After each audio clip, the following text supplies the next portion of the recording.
Hello, everyone. Welcome to The Passion Project, a weekly podcast brought to you by the Winchester High School Tech Crew. I'm one of your hosts, Guru Ramanathan. I'm also the president of Tech Crew, and I'm joined by my amazing co-host, Derek Diaco. And this is a weekly podcast where we bring in a guest so that they can talk about a particular topic that they're incredibly passionate about. It can be literally anything, like animals, debating, sports, even stamp collecting. This week, our guest is Emily Gheewalla. Yeah, okay. And Emily also happens to be the vice president of Tech Crew. Emily, what is your passion? What did you come to talk to us about? My passion is food allergy awareness. Okay, nice. And why is that? Well, I have a severe allergy to tree nuts. I'm anaphylaxis, which basically means I die if if tree nuts come into contact with my food, or if I am really dumb and eat tree nuts. So I'm really passionate about FAIR, which stands for Food Allergy Research and Education. They're an amazing organization which really advocates for those with food allergies and helps to improve the quality of life of people with food allergies, not just those who are anaphylactic, but even who have minor allergies, or there are a billion other categories of severity. And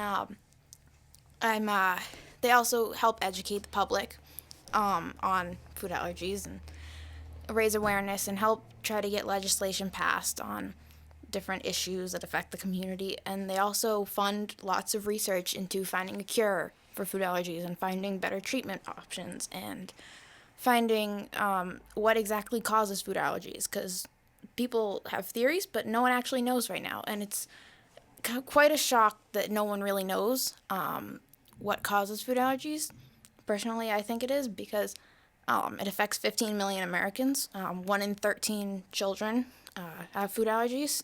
So it's a little bit of a shocker that something that affects this many people, we don't even know what causes it. Yeah.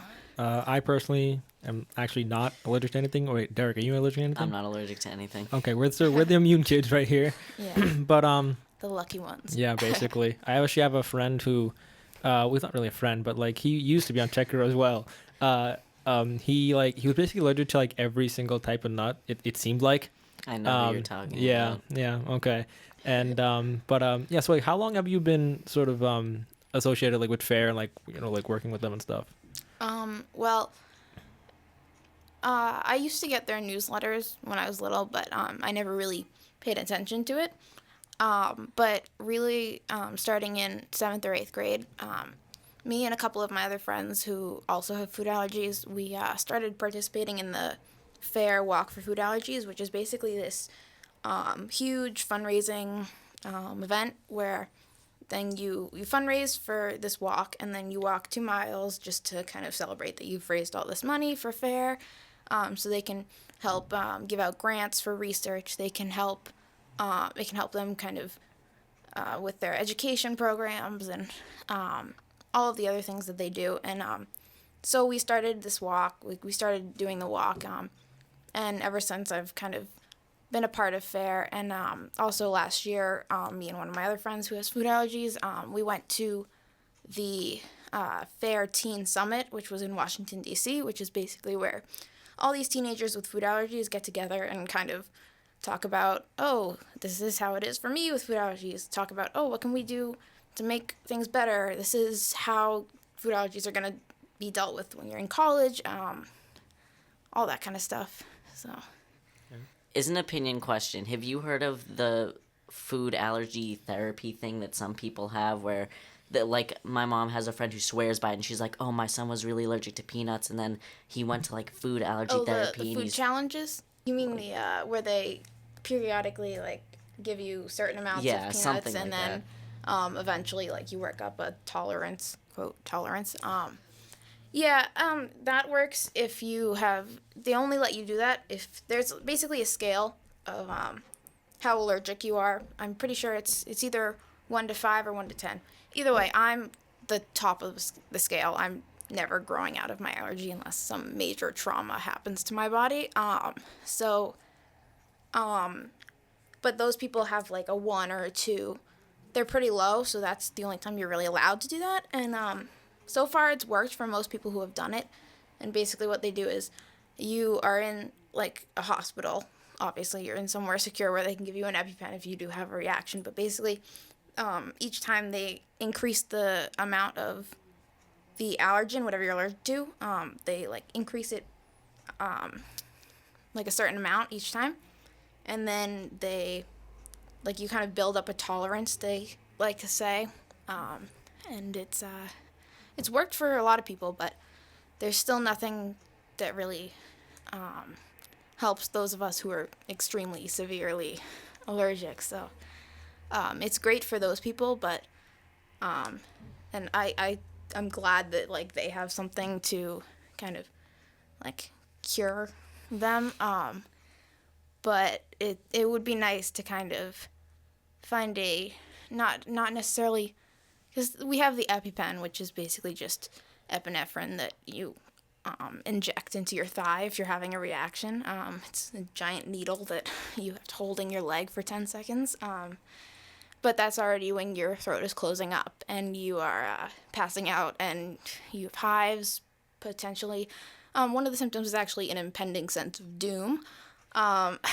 So by then, a needle in your side isn't really that big of a deal. But I'd like there to be not just a treatment after the fact, but not a reactive measure, but more of a preventative measure, which is really what the research is kind of trying to focus on. So Yeah, kind of sucks though, since like sorry, the EpiPen, like they're doing something horrible with like the cost and like drastically like raising them for like I don't know why, but I'm not sure what your thoughts are on that. But insurance takes care of some of it, and there are also like there's a if you go to like EpiPen's website, they have little things that you can print out that you get like $100 off your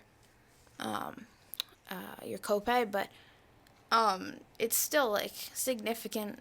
It's still a significant amount, and a lot of people need to buy more than one EpiPen, and if it's a significant amount of money for just one EpiPen, like I have one that I keep in my backpack, I have one that I keep in my purse, I have one that I keep in my sports bag.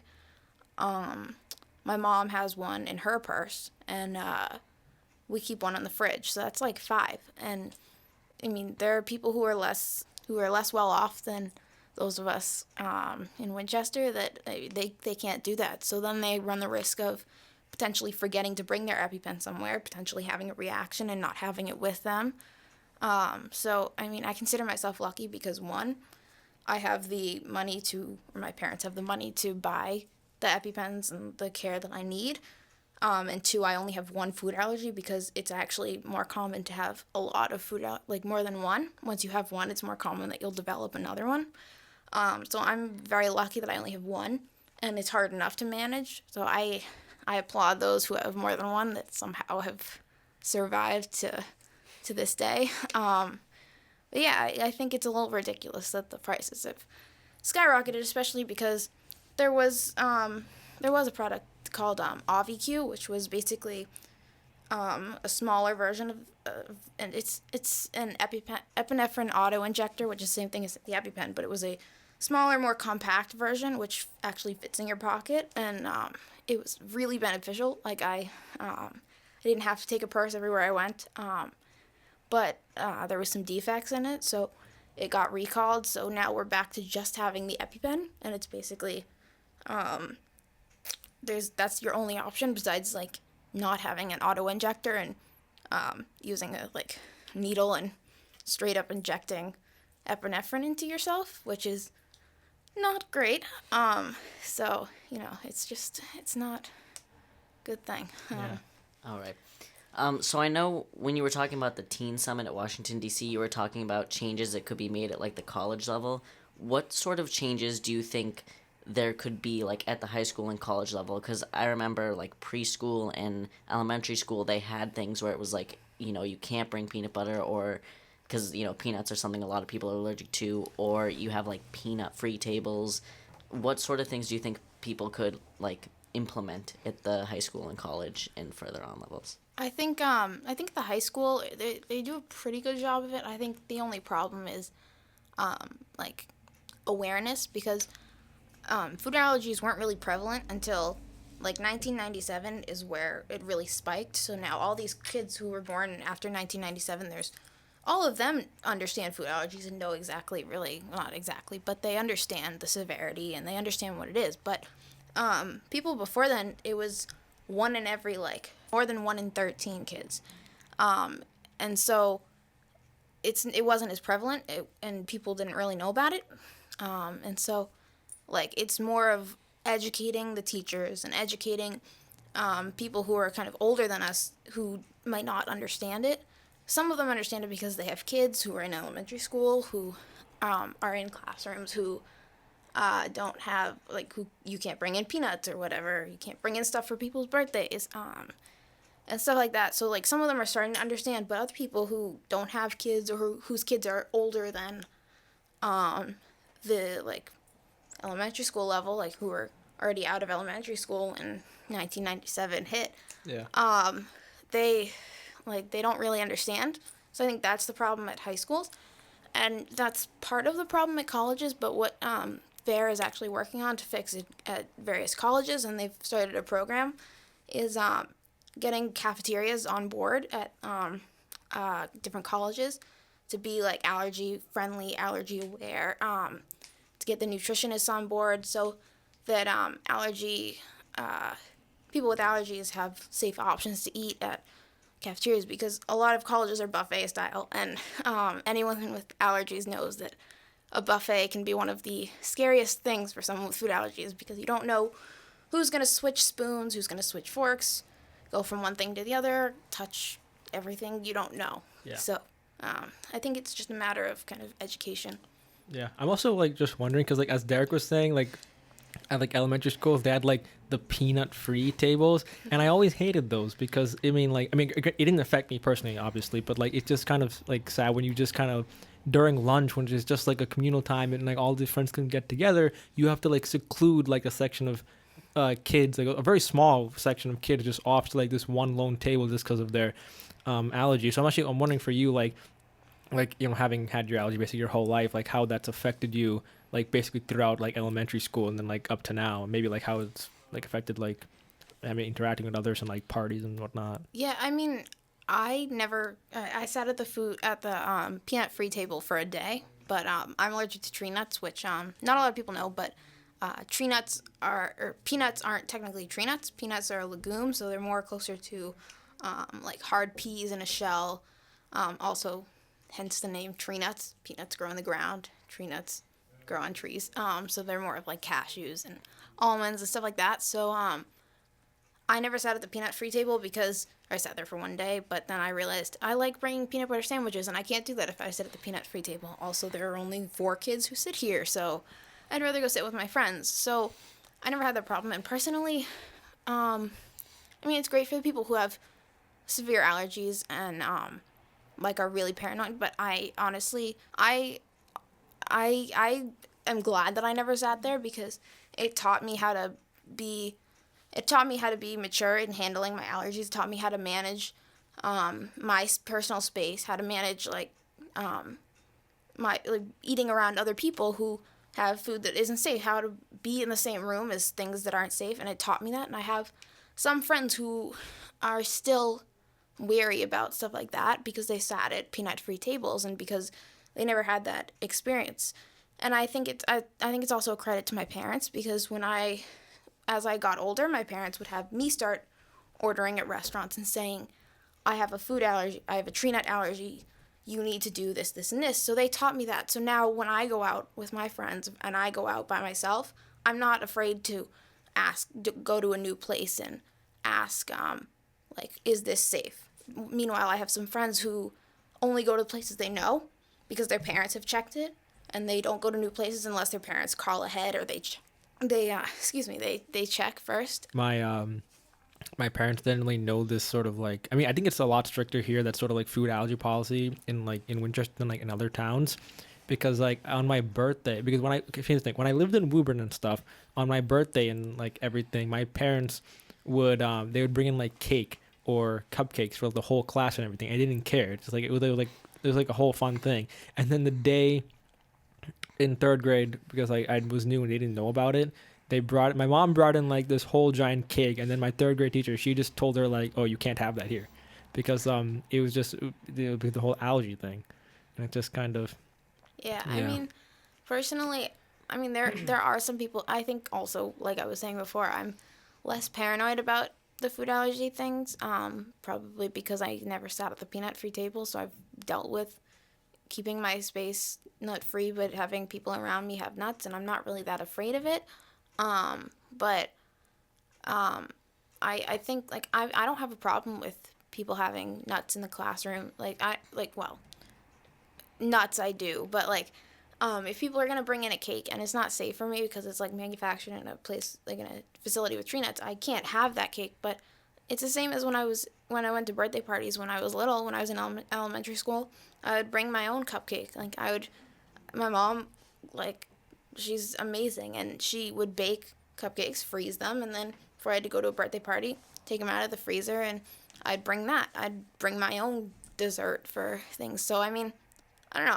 I don't see the problem in it, especially like if you bring in popsicles, like there's a lesser chance that someone's going to be allergic to food dye or water. So I think it's all a matter of like I don't think you can make one policy that will encompass everyone. I think you have to assess the situation, and that's another thing that I think the high school does well. It's up to you to tell your teacher that you have a food allergy. So if they want to have a party in the classroom and you don't tell them that you have a food allergy, there's going to be food there that's not safe. Even if you do tell them, there's probably still going to be food there that's not safe. But you can't complain if you don't tell them. You have to handle things yourself, and that it trains you for the real world. And I think just banning it from the classroom isn't going to do anything. It's not going to teach these kids how to fend for themselves, in the real world when they go. If you have a job, you're not going to restrict your entire office to not have nuts just because you have an allergy and you could eat their food. No, you're not going to go over and eat their food, or if you want to eat some of their food, you're going to ask what's in it? What did you make it? Did you buy it? Do you have the package? Can I see the ingredients list? Like, most of the time you're not going to go eat someone else's food, though, especially if you have a food allergy, because you're just trained not to trust food from anyone else. But I don't know. That's my thoughts on the whole elementary school situation. See, my mom would just probably just like if I had an allergy, she would just ban me from going to like birthday parties and stuff and being like, it's so unsafe, and then I'd probably just cry. But that's just me. Yeah, So- I mean, my parents like wanted me to be normal. They didn't want it to be the defining factor kind of my life, and it still kind of did turn out that way for a while. But now We're on a podcast talking about it. Yeah, true. But it used to be the first thing that I would tell people, but now I have friends who don't know for the first month and a half that I know them until we actually like go to something that involves food, because not everything in your life involves food. A good amount of things in your life involves food, but not everything. Granted, I do still have to check shampoo and soap and all that stuff because they used almond oil to make it smell nice, but for the most part, it doesn't come up in normal conversation. But yeah, nowadays, it's still a pretty big part of my life. Writing my college essay on it. Talking on a podcast about it, and I'm gonna plug my own little project here. Yeah, go right ahead. I recently just partnered with the Council of Social Concerns food pantry to create a gluten-free, peanut-free, tree-nut-free, and dairy-free sections to help those with food allergies who can't afford food. Because also that's another thing. EpiPens are very expensive, but also allergen-free food is extremely expensive. Anyone who is on the trend of being gluten-free would know that gluten-free food is extremely expensive. And that's a problem for people who have to buy gluten-free food and don't just choose to buy it, which is awful that, one, the EpiPens cost a lot, so then you're paying for extremely outrageously priced EpiPens and then overpriced food. So yeah, I've been working with the Council of Social Concern Council of Social Concerns food pantry to kind of create this this safe space for people with food allergies who need it. And I mean, I even if they have a sensitivity and they still need to use it, as long as it's helping people, that's all that really matters to me. And I believe you are also I think the Winchester Star also interviewed for that, right? Yeah. Yeah. Yes, they did. And I actually, the fair walk, which I was talking about before, was actually just this past Sunday. I was talking to the representatives at fair, and they were actually talking about how Boston is one of their focus areas this year for new programs to initiate to kind of make people in Boston with food allergies and the surrounding area their quality of life better. So we were talking about my food pantry project, and they were actually talking about how they were trying to do something along those lines. So eventually, hopefully, they might come to me for advice. They said on how to spread it around, how I handled mine, and so it might spread, which was my goal anyways. So it's pretty exciting. Yeah, that's very cool. I don't mean to backtrack, but something I've just been curious about. I know that you mentioned EpiPens are still very expensive, even with insurance covering it, and I understand that it's going to be different based on where you live and those sorts of things, but in general, how much would you say an EpiPen is if your insurance didn't cover it at all and you just had to buy it? I'm not totally sure on that, so don't that's take fine. my word as fact, but pretty sure online with all the Facebook freak out on all the EpiPen prices. Pretty sure I saw that it was anywhere from like $400 to $600. And Okay, yeah. For people, since this is an audio podcast, you could not just see the face Derek just made, but like, You made a face too. I Gabriel. know, but because it's still Yeah. that's very ludicrous though. it is, like- especially because it's the only option. I mean, Yeah, there exactly. are some knockoffs, but you're not gonna trust some. Yeah. And You're you have to, like you said, you have like 5 or whatever, right? And I mean, obviously, like you said, like you're very lucky that you have 5, even though it's still very expensive. But I'm just imagining people where they don't have that much money and they need to scrap together the money to get one, and then they just need to remember to bring that one with them everywhere they go. Yeah, you see what I don't understand is like, how come like the And also, they expire after a year. So. Yeah, I was Oh, about yeah. to say, do they expire? Yeah. Like, do you have to? Yeah, you have my to buy God. new ones every single year. Yeah. So Okay, yeah, but like what I don't is like how like so the EpiPen which is supposed to like basically help people like save their lives essentially. That's like a ludicrous amount, and then for like people with allergies or like not allergies or like they're gluten free, that they have like celiac disease and whatnot, like that costs extra for them, and it's just horrible. Like people who have these like who are restrictive towards food end up having to pay more to get food. I mean that's just I mean, really Yeah. it's ridiculous. and something that I actually recently found out. I think it was almost a year ago now, but I was shocked because I was just reading, as I do, food allergy articles, because anything that says food allergy usually tends to intrigue me. But I was reading this article, and apparently there are some higher class restaurants who are now charging you extra if you say that you have an allergy, because some people are trying to some people are saying they have an allergy when they don't, and just so they can not have a certain thing in their food. Because obviously if you go to a fancy restaurant, you're like, well, I don't eat gluten, so I need this to be no gluten in this. Can you make it gluten free for me? They're not gonna want to do it. But if you say I have a gluten allergy, I'm deathly allergic to gluten. Can you please make this meal gluten free for me? They're gonna be much more inclined to assist you in that. So people who just wanted stuff gluten free, who don't actually have a gluten allergy, and other allergies too, but gluten is just an example, have been going and saying that they have allergies even though they don't, which has caused a lot of restaurants to now, if you say you have an allergy, they add on money.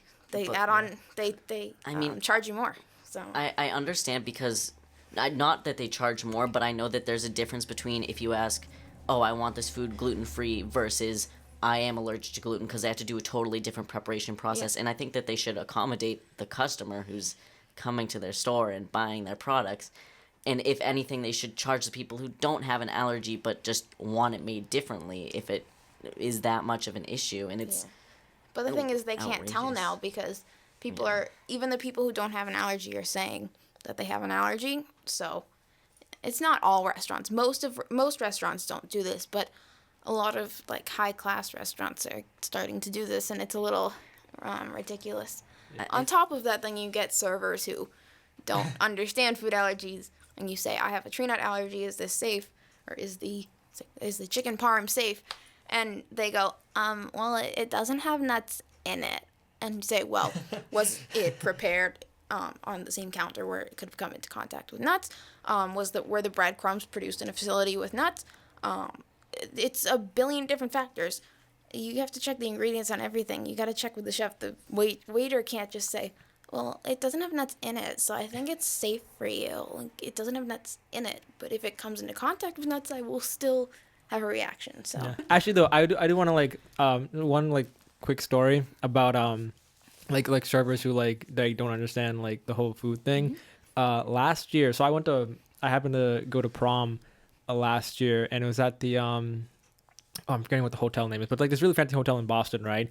And then so the appetizer for our meal was this salad, but someone at my table, he had he was actually the same kid I was talking about earlier who had allergies for everything, and they messed up his order because they put a certain dressing on it that he's allergic to, and then so everyone else was just eating, and I had to recall it back, and then I felt really at the time, I felt a little bad for him, even though it's kind of we were not on good terms anyway. And what's kind of interesting is at that same table there was another kid there who had celiac disease. So basically, he needed something gluten free, and they got his thing perfectly right. So yeah, that kid was just kind of unlucky though. yeah. But yeah, that's just a quick story. That's the problem. If even if I remember one time I was at a restaurant and they brought out my ice cream, and on the tray there was walnuts just sitting on the tray next to my bowl of ice cream, and I was like, would you mind going and remaking that, because it's suspiciously very close to the nuts, and obviously you didn't clean the tray or anything. Obviously you weren't careful on keeping it away from nuts, so I would feel more comfortable if you would remake it. And you get the eye rolls, you get people who don't understand, and then you also get really helpful people, so it's tough.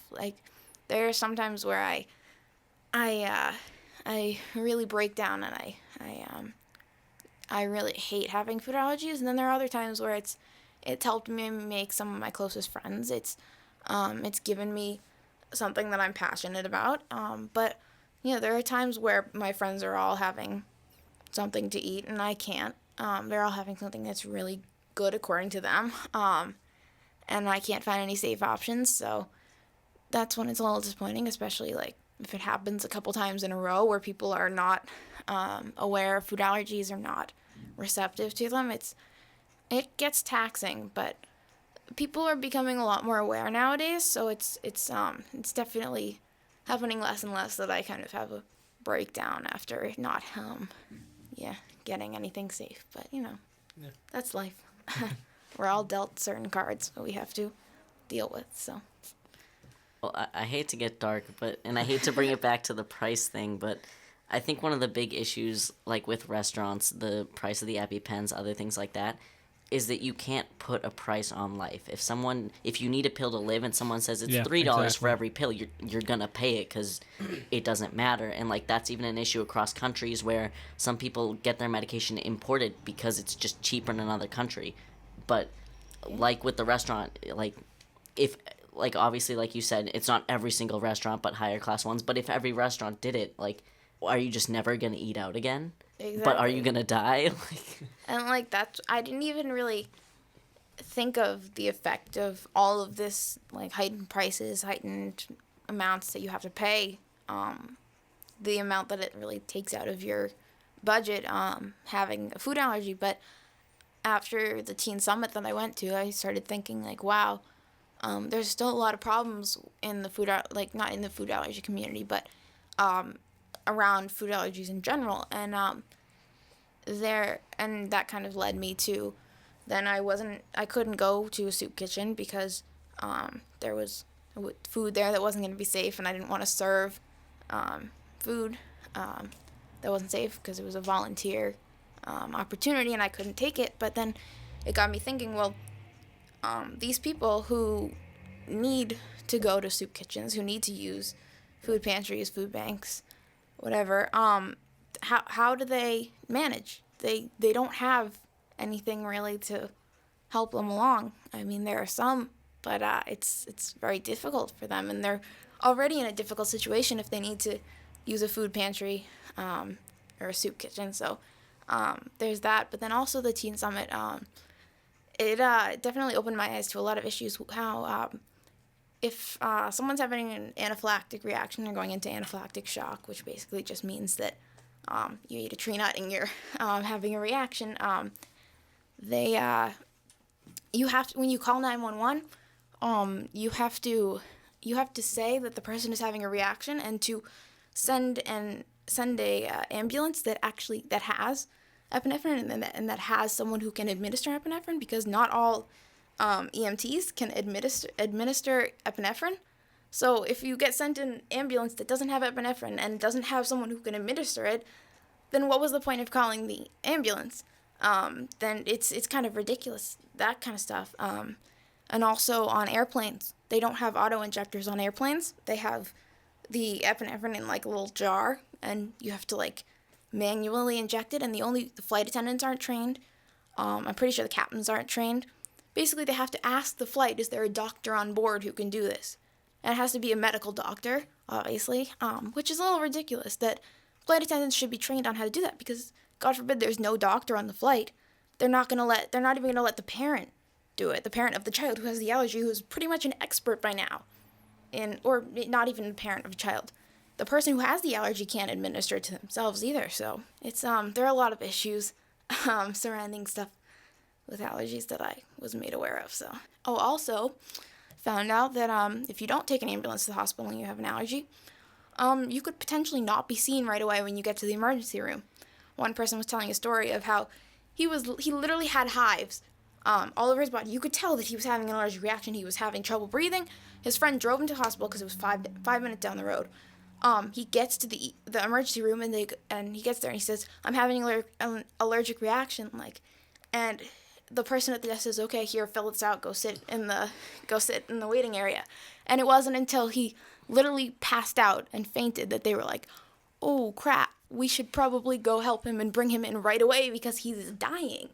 So, it's just, we're a little underappreciated. And obviously, food allergies isn't the most severe issue that's going on right now. I mean, there's cancer, there's all these other things, but a little bit of the attention should be shifted to food allergies. I definitely think so, because it's something as simple as just I can't eat this certain food, something so natural as that. And if I am sort of exposed to it, then I have such a severe reaction to that. And that's actually I found that story just that's pretty astounding. I can't believe that actually happened. Yeah, and that story about the person who wasn't seen at the ER right away, I thought was also a little ridiculous.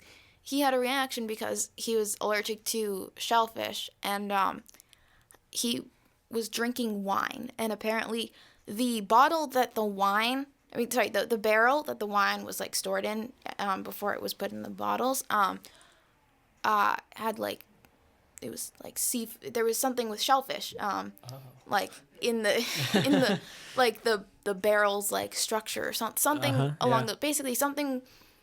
Somehow, when it was in the barrel, it came into contact with the shellfish through something on the barrel or something like that. But it just shows that you really never know what comes into contact with your food until you really investigate, and it's a little scary because it's gonna be especially scary when I can drink and I'll go to a bar and I'll have to deal with one being bars are crazy, so you're gonna have to deal with the bartender having split focus, and then trying to deal with something that's life-threatening, which if you need to be 100% focused on it, and that's not going to happen. And then also, apparently there are some, I know there are some alcohols that are made with wheat, so there are people with gluten allergies who have to be careful. I know there are some alcoholic beverages that have traces of nuts, so it's in everything, and especially if I'm at a bar and I'm intoxicated,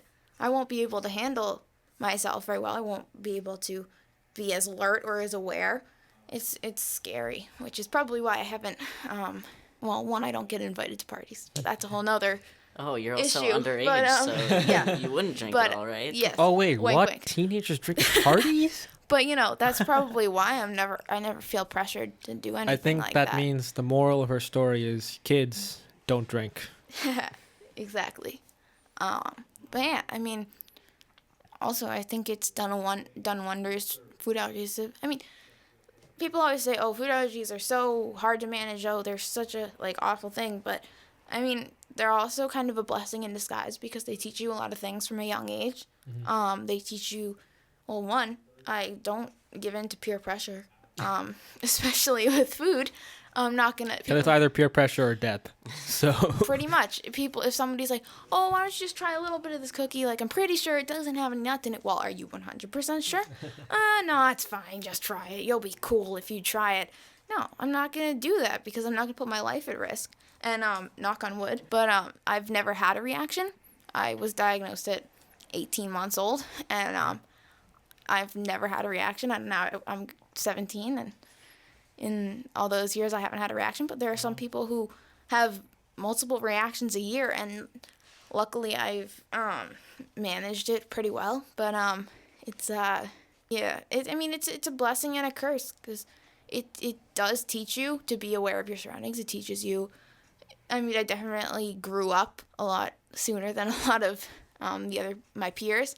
But yeah, it teaches me to be more responsible. It teaches me to know how to talk to strangers, to know how to not talk to strangers, to talk to that. Don't talk to strangers, kids. don't drink, don't talk to strangers. Yeah. No, but it teaches me it kind of teaches me how to handle situations that I'm uncomfortable with.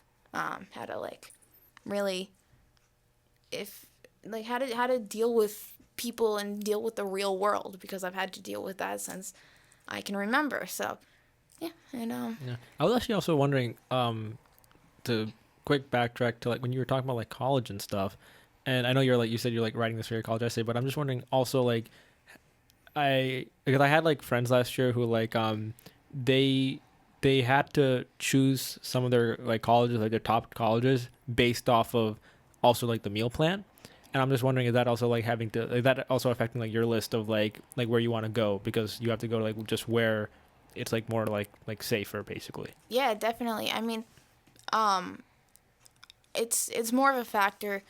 Kind of. I mean, if I go on a college tour, one of the staple questions I'll ask will be, how are they with food allergies? How are they with dealing with food allergies? And a lot of times tour guides won't know, but you get a general sense from how educated the tour guides are of how educated the college is. But then again, it doesn't really factor into the initial college decision. But once I've applied, or once I'm narrowing things down, I definitely look at it and I see okay, well, they're working with FAIR. They have a very reputable program. They're very good with food allergies. Or there's this college who has had 5 reactions in the past month, and obviously they're not great at handling food allergies. So it's more of I'm lucky that I just found out actually that the colleges that are my top 2 choices are actually 2 of the best colleges for handling food allergies, which I didn't even know until they'd already become my top 2, which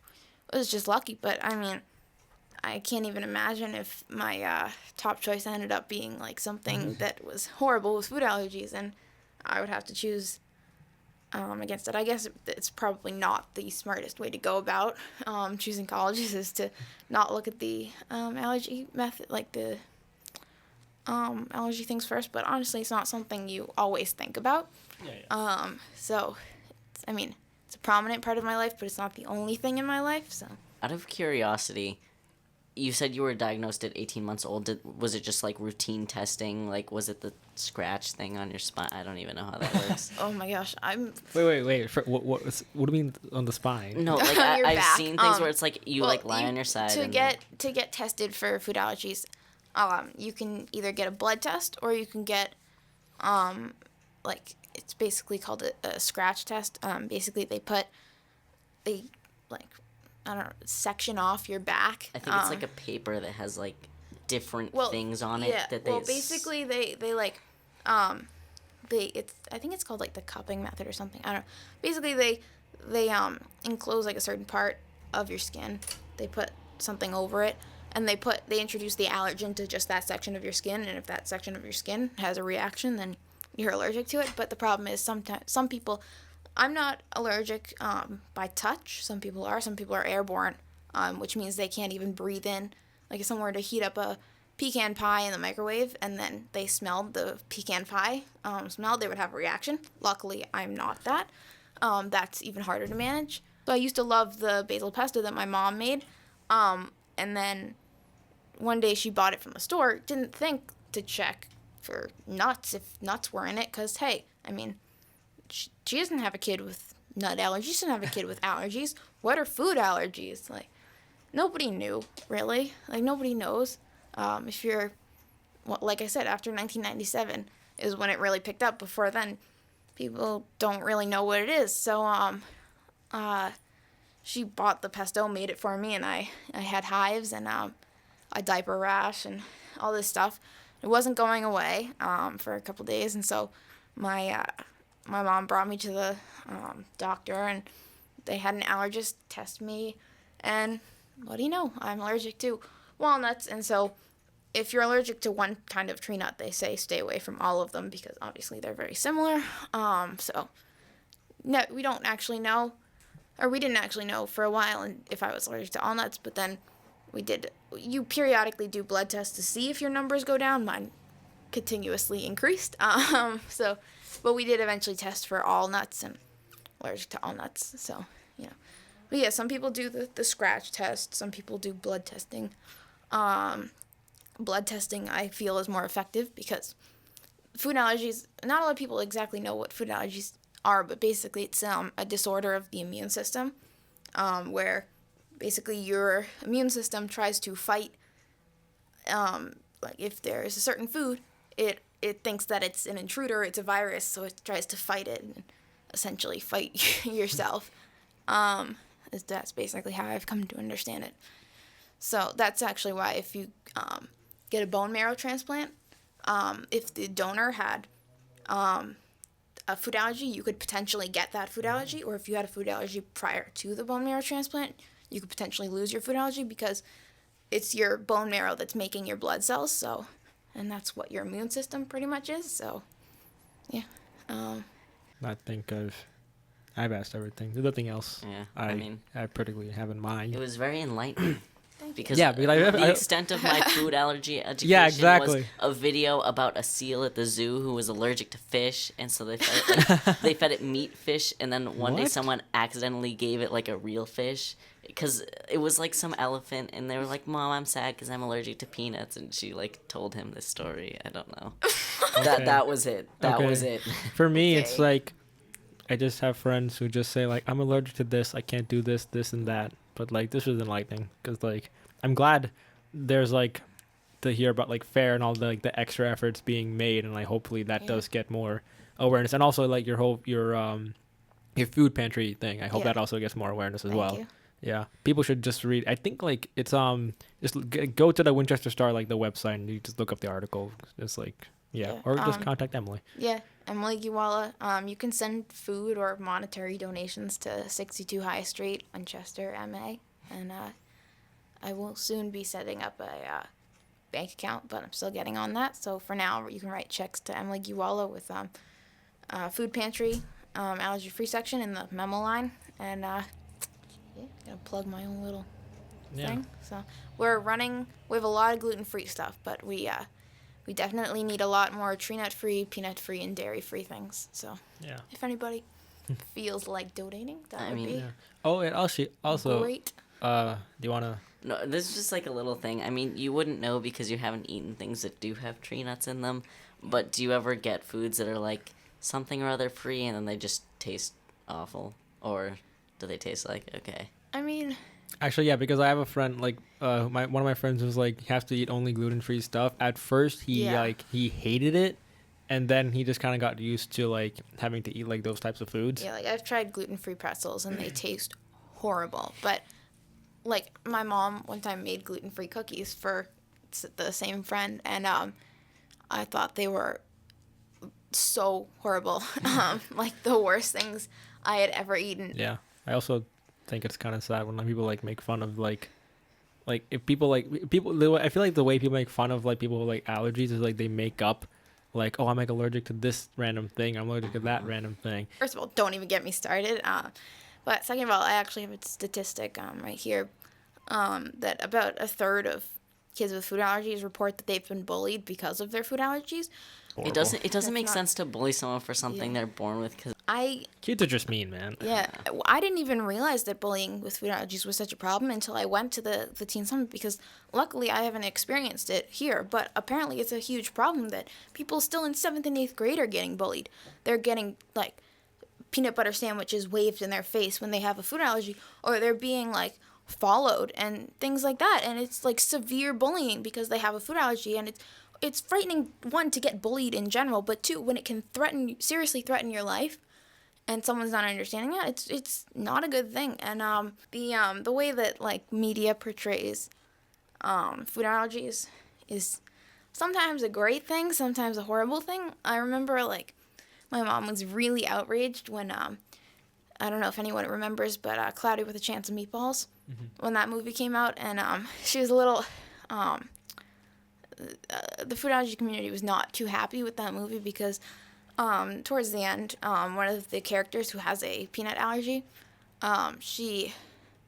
there's peanut brittle, and she somehow cuts her arm on the peanut brittle, and her entire arm swells up, and eventually, like, her whole, like, everything swells up, her whole body and stuff. And they did it in a comedic manner, which food allergies are not a laughing matter. They're a serious, life-threatening disorder. So people were outraged, as people will get outraged about.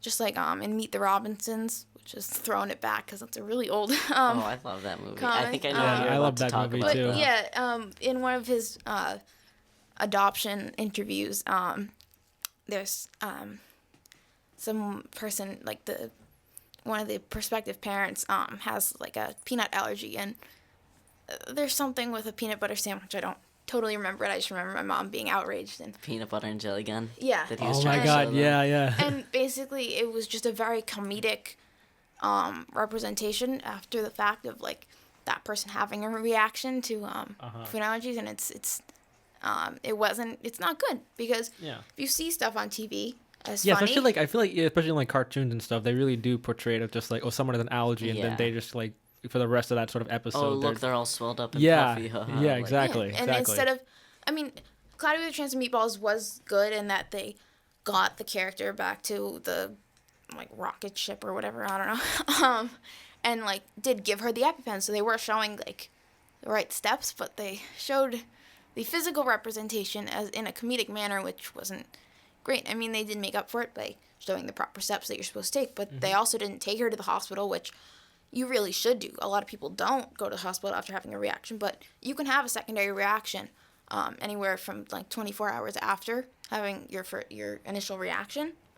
So it's smarter to go to the hospital, and they usually keep you overnight.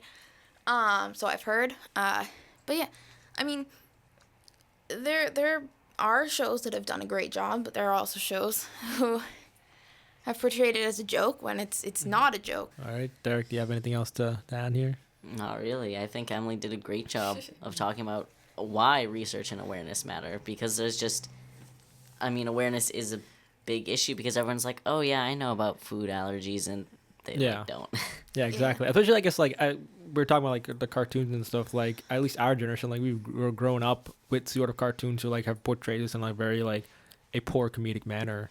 Yeah. But I like to say that no one understands food allergies unless they, one, have them themselves, two, grow up with a sibling who has them, or an extremely close friend, because some of my close friends still don't understand fully the effect that it has on my life. So if you were essentially siblings, or if you're the parent of someone with food allergies, other than that, I feel like people really don't understand food allergies until they're put into the situation where they're a part of the food allergy community, and they have to actually deal with it on a day-to-day basis. So it's a shame, because, I was also wondering, does your to people who don't know, Emily has a brother. Emily, does your brother also have an allergy, or? He, not a food allergy. Like, he doesn't have a diagnosed one. But they actually did tell my mom when he was little to hold off on giving him nuts for a while, in case he was allergic. But yeah, no, he's allergic to, like, medicine, a certain type of medicine. I think it's, like, amoxicillin or something like that. And like that family of psyllins or something. And his throat gets a little itchy when he like eats watermelon or cantaloupe, like melons, but nothing diagnosed besides the medicine, so he's lucky. But he's very good about, was this safe for Emily? Oh, I have to go wash my hands, like, before I touch anything else, because it could come into contact with her stuff, and then she could touch it, and then she could touch her food, and then she could eat that food, and then she could die. Awesome. Thank you, Emily, for joining us on our inaugural episode of the Passion Project. Vic, thank you so much again for coming and like bringing so much awareness to this. Thank you for what you're doing, because you're letting people bring awareness to their passions. Yeah. So. Awesome. Yeah. Thank you, Emily. It was a pleasure having you. Thank you. All right. Thanks. So again, this was the Passion Project brought to you by the WHS Tech Crew. You can follow us on Facebook at WHS Tech Crew and Twitter, Snapchat, and Instagram at WHS_Tech Crew. Also subscribe to us on YouTube. Again, I'm Guru, and that was my co-host Derek. And we'll see you guys next week. Thank you.